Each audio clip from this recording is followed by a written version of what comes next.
Dr. Smith really addressed that fairly well. Our administrative budget at $9.5 billion this year, DMAS only at 2%, is administrative, and that includes things like eligibility, it includes fraud protections or fraud abuse efforts, and we really do not staff up heavily to do that. We tend to work a lot through contractors. Next complaint, well, we're just paying bills. There's nothing about quality. I think that the Medicaid managed care system since 1996 has had quality measures based on the NCQA and others.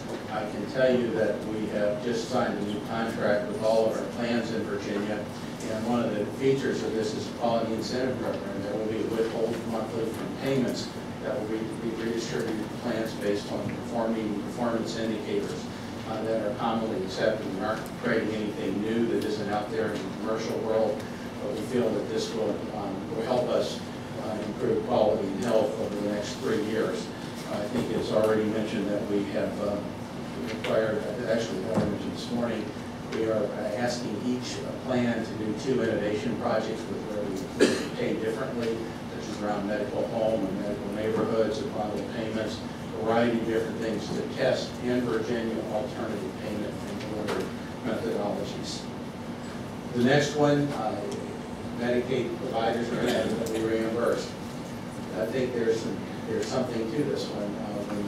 The challenge is when you are paying hospitals and physicians 70%, or hospitals 70% of cost, physicians maybe 75% of Medicaid fees, and there are higher payers out there, there is a tendency to shift. So Dr. O'Bannon mentioned earlier, the 2-year bump up in primary care is just temporary.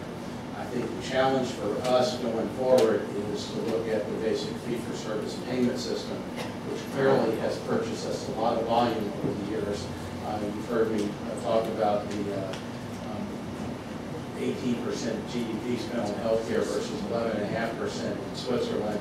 That 6.5% is partly driven by a fee-for-service program. Some of the innovations that we are trying to promote in Medicaid and expand to other sections of healthcare in Virginia would include alternative payment delivery mechanisms.